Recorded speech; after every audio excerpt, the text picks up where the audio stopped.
telling you 10 things that are important to ask for your clients when they call you to book you as an officiant.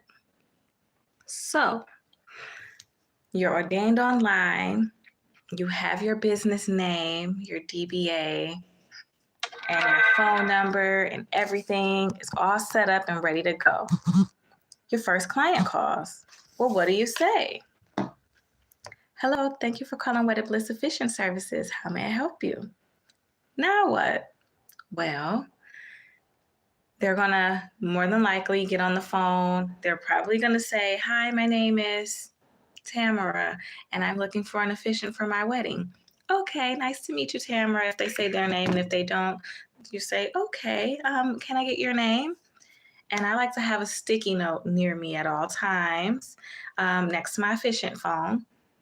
So that way, when someone calls, I have something to write on and gather their information. So I write down their name and I say, can I ask your first and last name as well as your partner?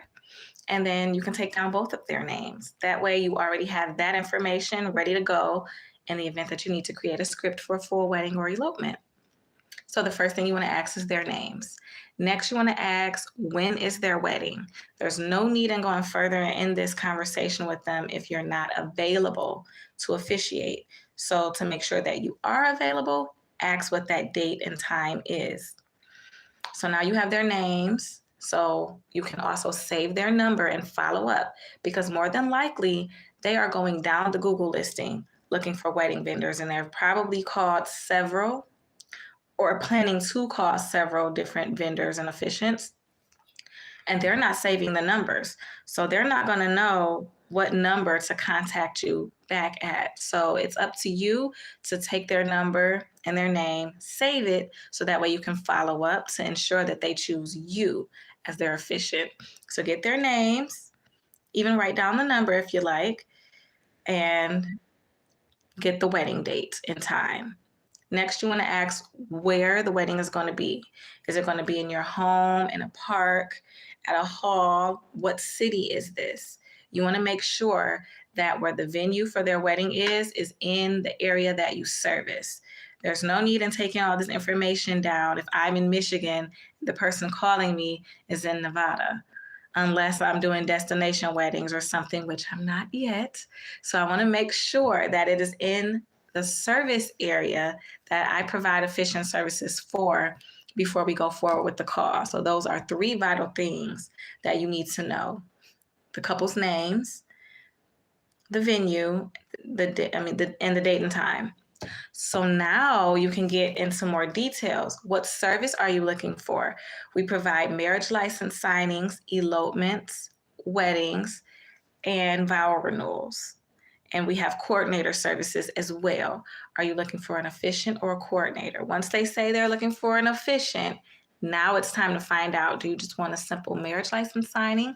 Is this a full-on wedding? Okay. So in the event that it's a marriage license signing, their names, where they'd like to meet you, and the day and time is pretty much all you need to do a simple marriage license signing. So they've told you their names, and you can address a cute congratulations on your union card to them. You need to know what their genders are, so that way you can get a card that says Mr. and Mr., Mrs. and Mrs., here comes the brides, cards like that are kind of cute and trendy and catchy, but have the proper pronouns. You want to be respectful. So that is the next thing you want to find out. Most times you can tell from the names, but you still want to ask. Can you tell me a bit about you and your partner? Or is this, however you feel fit to ask. I usually find that information by asking, how would you like to be pronounced at the end? Would you like to be pronounced as husband and wife, Mr. and Mr.? And I've had different kinds of pronouncements too. So I've had Mr. and Mr. I've had a couple that were 2 men, and they didn't want to be pronounced as Mr. and Mr. So I pronounced them as the last name. I'll just use my last name. For example, the Davies instead of Mr. and Mr. I've had lots of female couples. I've had Mrs. and Mrs. I've had ma'am and Mrs. Um, I've had lady and wife, and I've also had studsman and wife. So there are different ways that you can go about pronouncing a couple, same-sex couples in particular, but you want to ask if they have any preferences before you just throw out, your suggestions or ideas. And I don't doubt that we have creative ideas that we like to share with our couples, but you want to get their feedback and their ideas and their desires for their special day, because this is about them.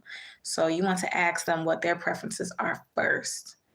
And if they don't have any and they're asking for suggestions, then you give them your suggestions and say, okay, I've had a few couples that have been pronounced as lady and wife. Is that something that you'd like? Or we can look into other options, and just give them options. So we're asking their name, the date and time, the venue, their pronouncement/genders, to make sure we're sticking to respectful preferred pronouns.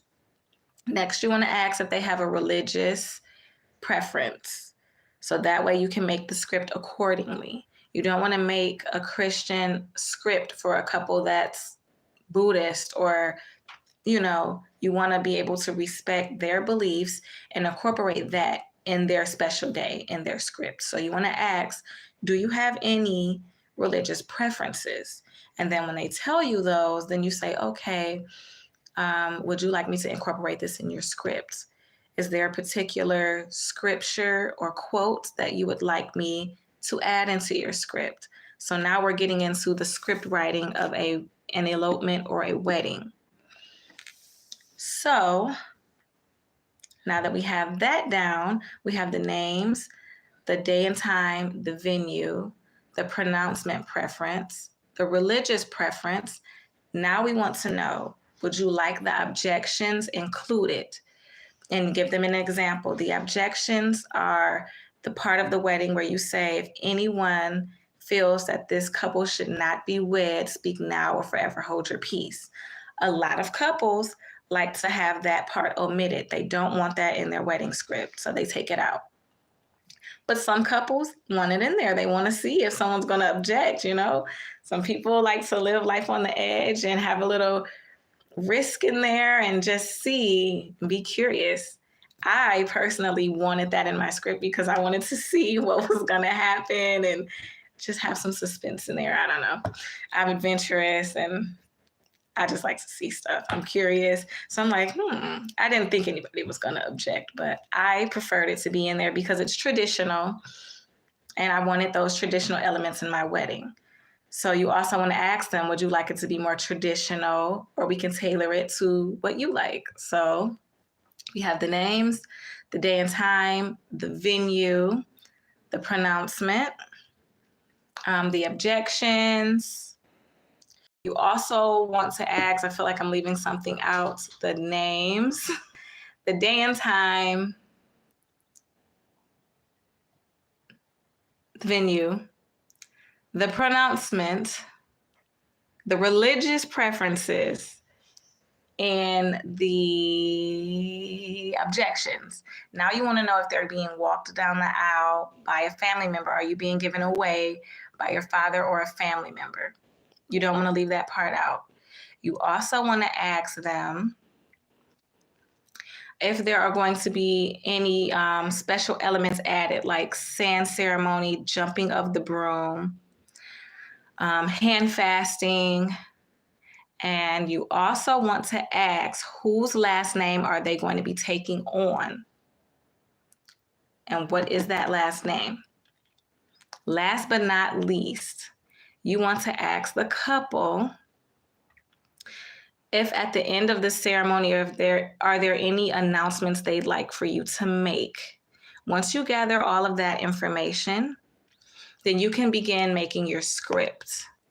And then you can go over the script with your couple, make sure that it is to their liking, and make sure you rehearse it a few times before the wedding. So that way you can go through with a fine-tooth comb, so to speak, and edit take out or add anything that you'd like before the wedding day, because you don't want to be scrambling for that information and making those changes right before you do the ceremony, and now you're stumbling over your words, and you don't want to appear to be unprepared. You want to look as professional as possible. You want them to see you as the wedding expert, because you are. And you can only be that expert with practice. So here are the 10 tips and the 10 things that are recommended to ask your clients when they call you and ask you to be their officiant. So answer the phone. Remember those 10 things. Make sure you write them down or keep them in mind. So that way you can prepare their script and you can prepare yourself to be the best officiant that you can be on their wedding day. Thank you for joining. And until next time, peace. If you need more tips on how to start your efficient business, you can reach out to me on Facebook at the Wedded Bliss Efficient Services page, or you can email me at weddedblissefficient@gmail.com, and you can call me and talk with me and have a 15-minute discovery call or schedule your efficient coaching session with me. So I am a wedding officiant and I also coach new officiants.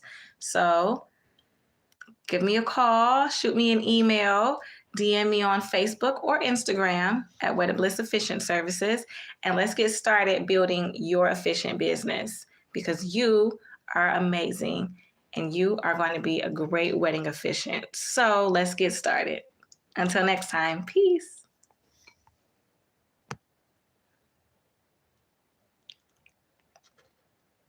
Today